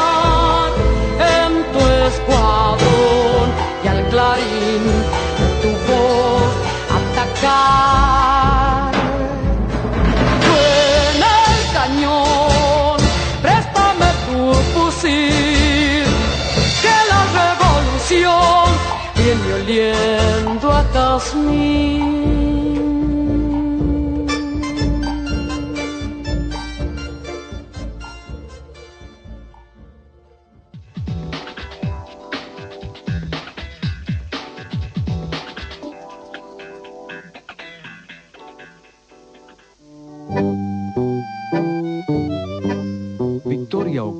Construyó la casa racionalista del barrio de Palermo Chico, inspirada por Le Corbusier, el arquitecto más innovador del siglo XX. Esa casa fue otro sueño de Victoria Ocampo, una aristócrata que contra los prejuicios de su medio y de su época, luchó para convertir a Buenos Aires en una de las capitales de la vanguardia cultural. Victoria Ocampo fue muy importante para la literatura argentina. No solamente por las dos cosas que fundó, la revista Sur y la editorial Sur, que fueron las dos importantísimas en todo sentido.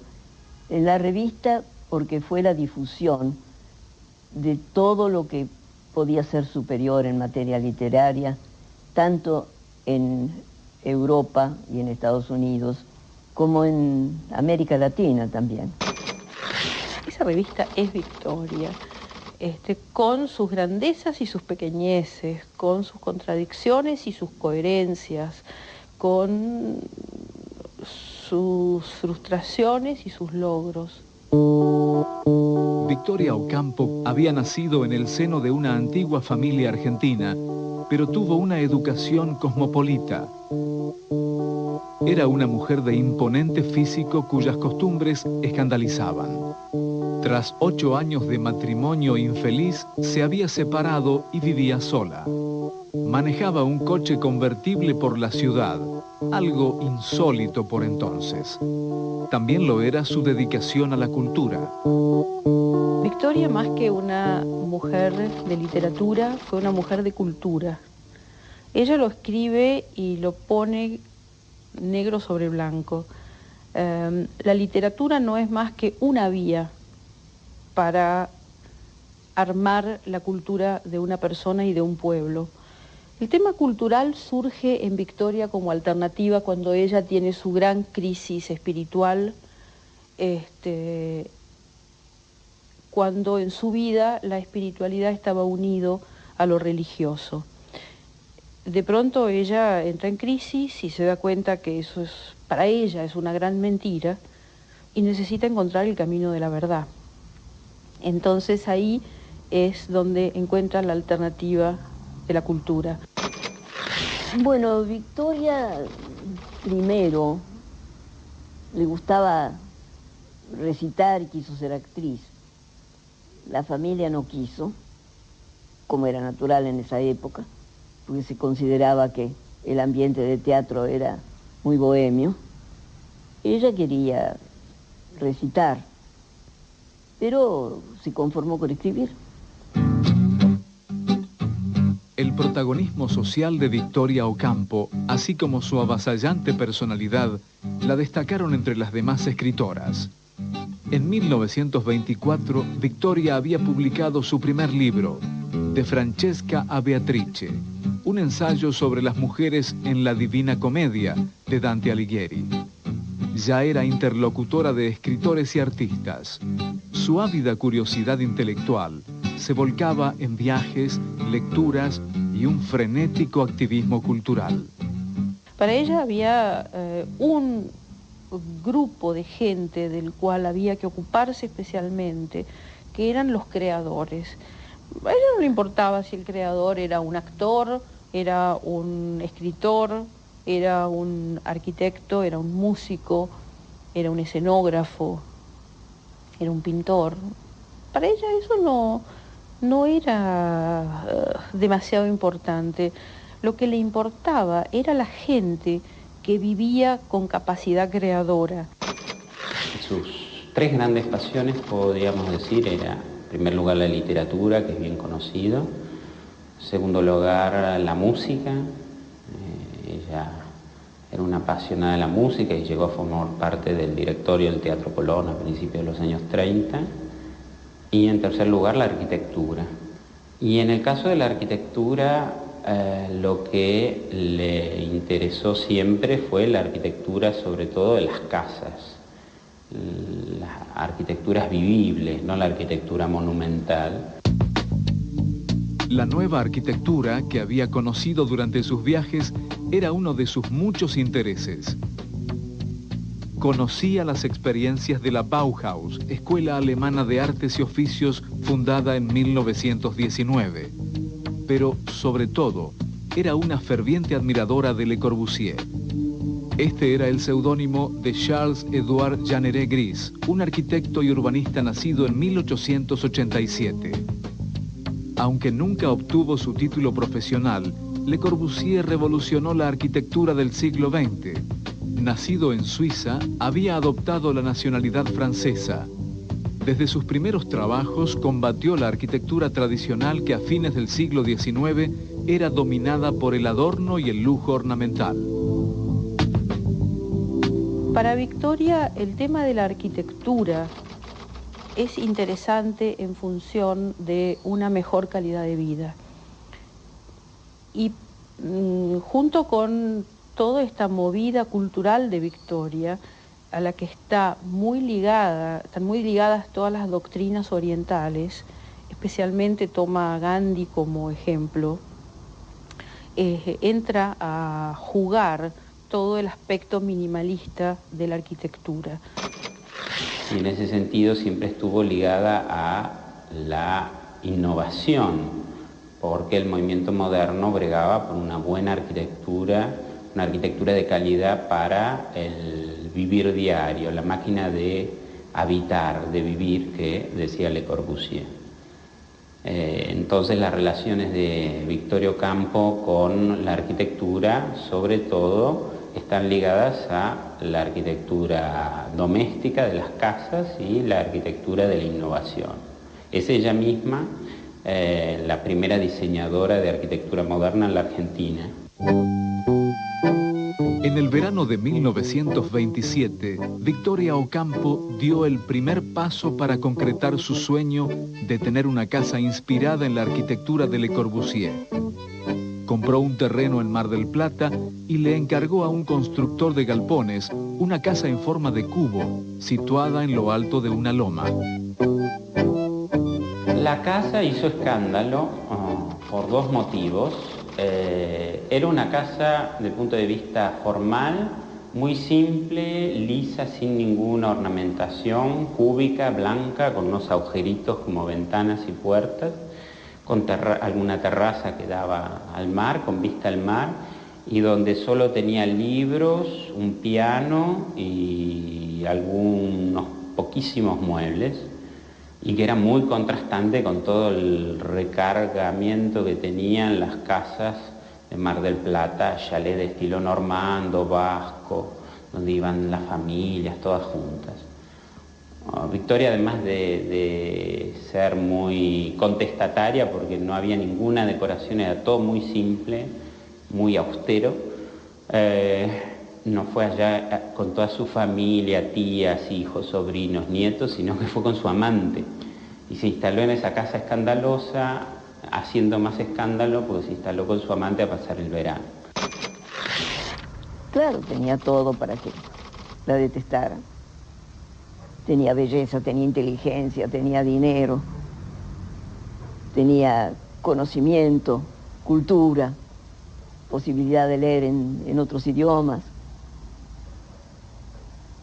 dinero para viajar, que también es importante. Y bueno, era el blanco de la envidia y por lo tanto de la hostilidad de mucha gente. Sin embargo, el proyecto no la satisfizo. En 1928 vendió la casa de Mar del Plata y se embarcó en otro plan aún más ambicioso: construir una residencia moderna en pleno Buenos Aires. Para ello, le escribió al propio Le Corbusier encargándole los planos.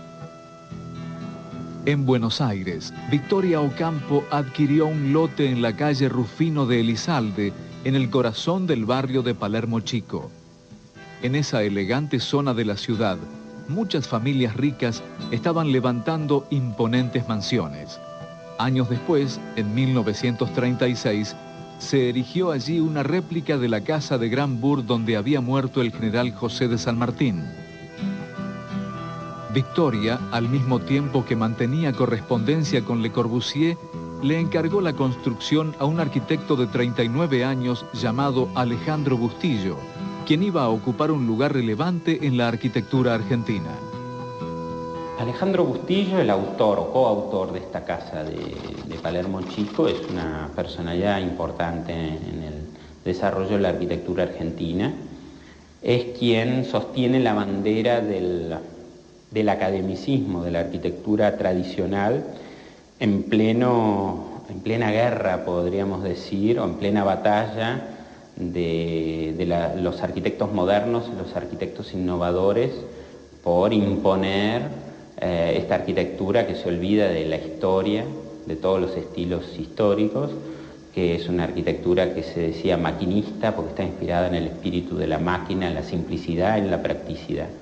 Él resiste esto, él dice que el clasicismo, la arquitectura de Grecia y Roma, pero sobre todo los órdenes clásicos a través de la tradición francesa, la tradición del siglo XVII y el siglo XVIII francés, es la que mejor sirve a la arquitectura de su época. Es recordado por sus grandes edificios públicos erigidos en parques nacionales o zonas balnearias. El Hotel Yao Yao de Bariloche, el Casino y Hotel Provincial de Mar del Plata o el edificio del Banco de la Nación en la Plaza de Mayo de Buenos Aires. También realizó numerosas viviendas para familias acomodadas, como la del banquero Carlos Tornquist. Bustillo proyectó otras residencias de Palermo Chico, zona también conocida como Barrio Parque, inspiradas en las mansiones francesas anteriores a la Revolución. Nada más alejado de ese estilo que la residencia racionalista que proyectaba Victoria.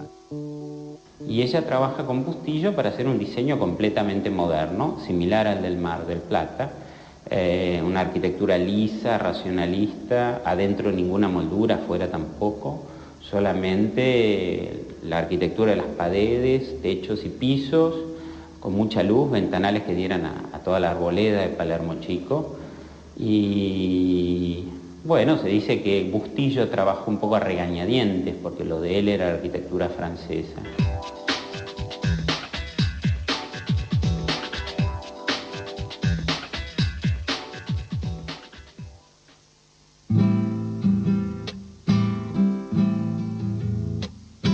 La casa era un juego de cubos desnudos y blancos, perforados por ventanas cuya única función era la entrada de luz y no la composición exterior. Bustillo realizó el encargo con su habitual profesionalismo, aunque suprimió algunas de las ideas pedidas por Victoria y que Le Corbusier había recogido en sus planos nunca realizados. Por ejemplo, las rampas y la ventana larga. El interior era despojado. Victoria lo mantuvo casi desnudo de mobiliario, apenas adornado con bibliotecas y cactus, una planta que eligió para el escudo de armas estampado en el frente.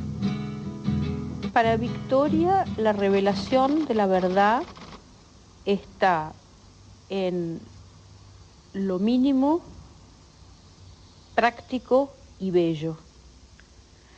Victoria tiene un cierto, no sé si llamarlo desprecio, pero en todo caso menosprecio por la decoración, como se la entendía en aquella época. Decorar era comprar jarrones, decorar era llenar la casa de objetos al solo efecto decorativo. Victoria la había ambientado con el mobiliario mínimo, con unas chimeneas muy simples que tenían apenas un trozo de espejo encima. No había cuadros colgados en las paredes de ninguna especie. Las únicas obras de arte eran tapices muy gruesos que servían como alfombras con diseños de Picasso y de Leger, que había 3 en distintos ambientes, con lo cual invertía la noción de tener el arte en las paredes. El arte estaba en el piso. Unos sofás muy simples y muy cómodos y algunos objetos muy significativos o de alto impacto estético. Por ejemplo, arriba de una de las chimeneas un esqueleto de un pez en una caja de cristal, o en las terrazas las únicas plantas eran cactus que parecían esculturas abstractas. Los pisos de madera muy simples, como un enlistonado de madera, y después todo pintado de blanco. Victoria Ocampo y Alejandro Bustillo discutieron durante la obra. Esas discrepancias, unidas a las protestas que generó la casa en el vecindario, llevaron al arquitecto a no firmar la obra en la piedra angular.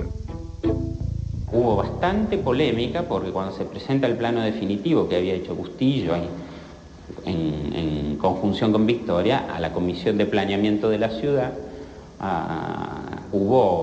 ya se sabía que Victoria venía haciendo una movida contestataria, entonces hubo quejas que como en un barrio donde había toda arquitectura francesa y decorada iba a haber una arquitectura tan desfachatada, tan poco recargada, sin estilo.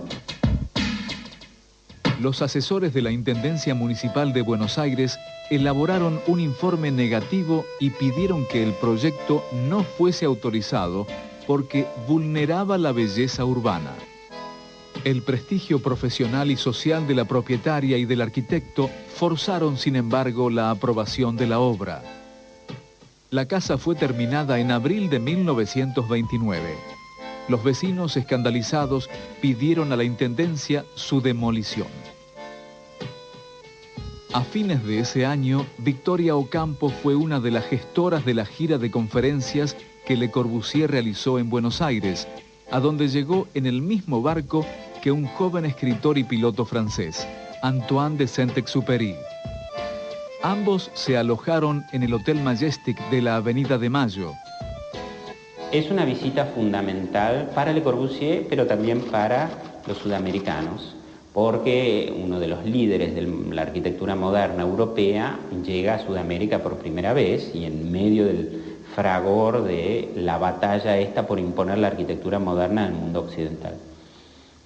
Y para Le Corbusier era importante porque él estaba buscando como nuevos horizontes, había tenido dos fracasos en su intento por imponer la nueva arquitectura en proyectos institucionales monumentales. En el Palacio de la Sociedad de las Naciones, en 1927, su proyecto había perdido frente a los proyectos académicos del École des Beaux-Arts, y también en el concurso del Palacio de los Soviets en Moscú, donde él se había presentado con otro proyecto, pero donde gana un proyecto también del academicismo ruso, que después sería el tono de la arquitectura staliniana.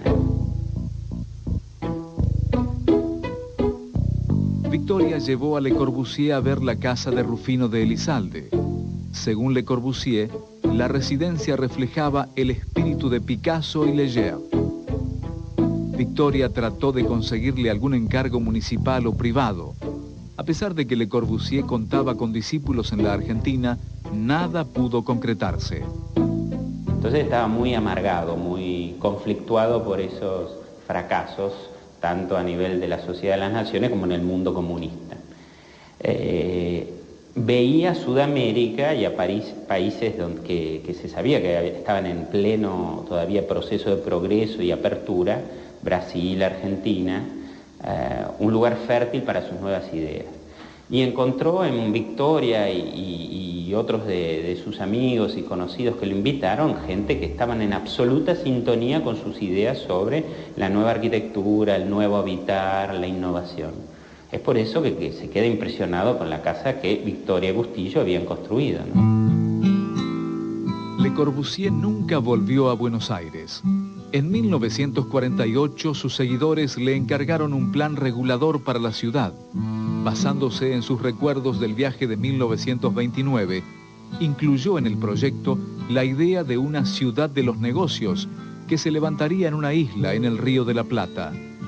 Pero el único proyecto que finalmente concretó en la Argentina fue en la ciudad de La Plata, la casa particular del médico Cruchet, erigida en 1948. Victoria Ocampo ocupó la casa de Palermo Chico y en 1931 fundó allí la revista Sur. Una foto de grupo tomada en las escaleras de la casa inmortalizó al primer consejo de redacción, integrado entre otros por Jorge Luis Borges, Ramón Gómez de la Serna, María Rosa Oliver, Oliverio Girondo y Eduardo Mallea. Hay una célebre foto, la escalera de esa casa, de todo el grupo Sur, que incluye a Borges, o música, Ansermet, Stravinsky y tantos otros que vinieron a Buenos Aires y, bueno, engalanaban la casa con música. Así que no necesitaba ni cuadros, ni esculturas, ni decoración en las paredes de ningún tipo. Era una casa vital, ¿no? En algún lugar Victoria dice, cuando yo era chica, la literatura argentina no existía. Había algunos autores, pero el concepto de literatura argentina surge a partir de la revista Sur. No estoy diciendo que la revista Sur haya inventado la literatura argentina, pero sí que fue un claro apoyo a que la literatura argentina empiece a existir como tal. Una vez me contó Borges que una de esas señoras medio tilingas, amigas de él, había dicho, antes no se usaba la inteligencia, pero después llegó Victorita y los amigos del arte, como si en realidad lamentara un poco que antes no se usaba por lo menos en las mujeres no se usaba, y después de Victorita sí. Es evidentemente que hay un antes y un después de Victoria.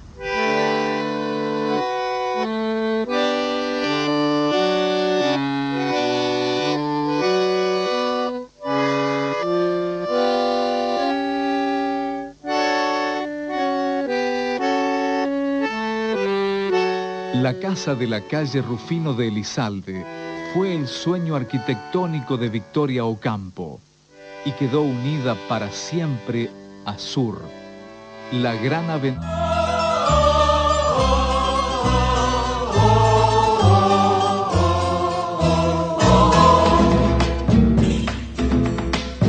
Vengan pastores del campo, que el rey de los reyes ha nacido ya. Vengan antes que amanezca, que ya apunta el día y la noche se va. Albahaca y cedrón, tomillo y laurel, que el niño se duerme al amanecer.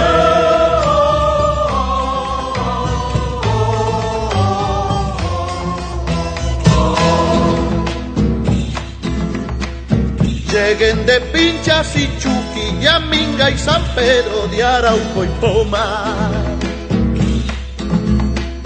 Antes que nadie lo adore, que sillos y flores le van a llevar. Albahaca y cedrón, tomillo y laurel, el niño se duerme al amanecer.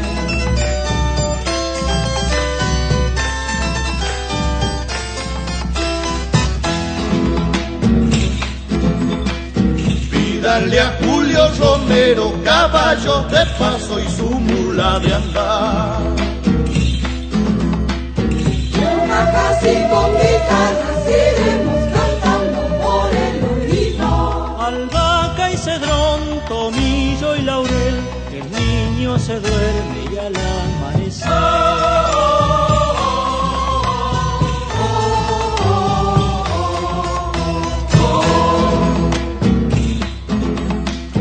Hay Navidad y hay mogasta, añapa y aloca no habrán de faltar. Mientras la luna johanna se muere de ganas de participar. Albahaca y cedrón, tomillo y laurel, que el niño se duerme al amanecer. Albahaca y cedrón, tomillo y laurel, que el niño se duerme al amanecer.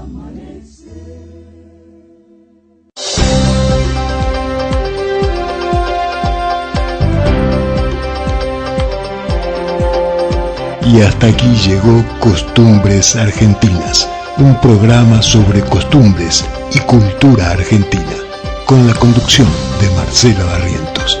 Nos encontraremos contigo muy pronto.